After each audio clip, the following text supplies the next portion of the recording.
नमस्कार प्रेक्षक हो.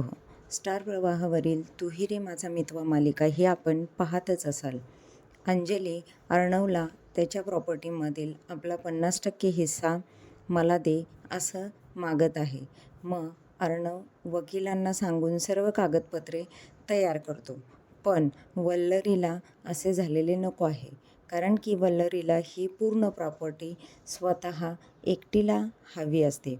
त्यामुळे ती अर्णवला किडनॅप करण्याचा प्लॅन करते आणि अर्णवला गुंड किडनॅप करतातही. पण अंजली मूर्ख, नवऱ्याच्या प्रेमात पागल झालेली, तिला असं वाटतं की ह्यामागे सर्व ईश्वरीचाच हात आहे. खरं तर अंजलीला सुद्धा तिची लायकी दाखवायची गरजच आहे. मोठ्या तोंडाने माझ्या नवऱ्याच्या कष्टावर मी जगू शकते म्हणून घराबाहेर पडलेली असते, पण परत येऊन त्याच्याच सांगण्यावरून 50% प्रॉपर्टीवर हक्क मागते.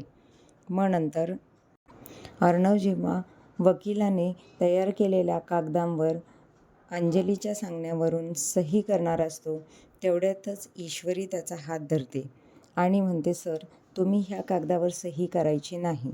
तेव्हा अर्णवला सुद्धा खूप राग येतो. अर्णव म्हणतो, हे काय करतेस तुम्ही सुंदर?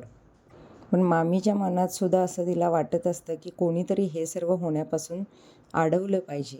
ईश्वरीचा उद्देश हा चांगलाच असतो. ईश्वरी म्हणते की मी अर्णव सरांना ह्या प्रॉपर्टी पेपरवर सही करून देणार नाही.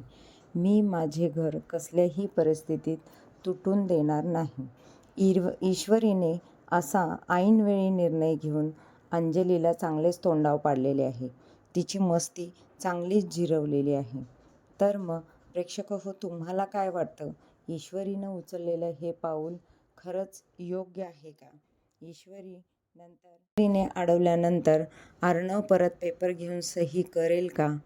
पण ईश्वरी तर ते पेपर लगेचच जाळून टाकते.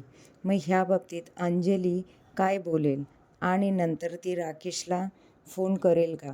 राकेश त्यावर त्याची काय प्रतिक्रिया देईल? त्यानंतर राकेश काय ॲक्शन घेईल? ह्या सर्व प्रश्नांची उत्तरे आम्हाला कमेंटमध्ये जरूर द्या. आमच्या चॅनलला सबस्क्राईब करा, व्हिडिओला लाईक करा. जय स्वामी समर्थ.